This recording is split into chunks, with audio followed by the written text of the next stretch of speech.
It is profoundly important to understand the complete authority that guardians and conservators have.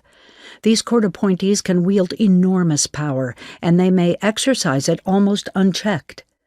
The system was originally designed to help citizens who can no longer live independently, and the overriding standard has always been to assist the ward using the least restrictive measures and with an eye toward conserving the person's estate.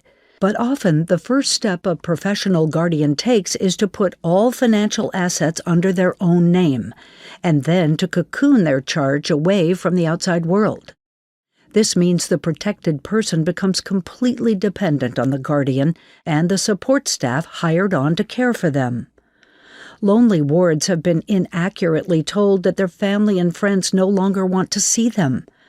Guardians have erroneously told home health aides that a particular relative must be kept away because they have threatened to kill the ward so they can inherit the estate sooner. If family visits are allowed, aides are often directed to hover over the conversation and take copious notes for the guardian's edification. Guardians have been known to twist the contents of those notes when seeking permission from a judge to ban certain people from visiting. Those stripped of visiting rights are usually the same people who have complained about the guardian's management techniques. And if the magnitude of this isolation results in anxiety for the ward, a guardian has the power to make sure prescription medications are administered. Over-medicating a ward to ensure compliance is not unusual, and with the elderly, it can hasten their death. In many states, there is no legal obligation for a guardian to stay in touch with the family about the health or ultimate fate of a ward. Guardians have been known to keep a ward's death secret, order up cremation, and keep the cremains in storage rather than pass them on to a family member. Why would a guardian take such draconian steps? The short answer is because they can, and no authority steps in to stop them. Punishment of court appointees who engage in such inhumane acts has been maddeningly rare. Other examples of egregious guardian behavior have occurred because judges simply assign too many cases to one appointee.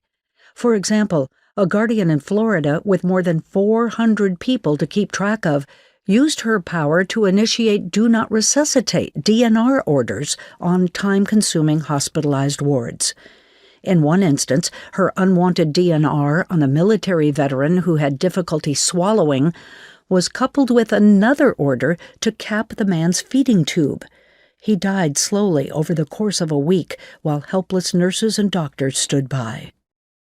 Conversely, there are cases on record in which a guardian ignored a ward's DNR request, kept the person alive, and thereby ensured no interruption of their fees.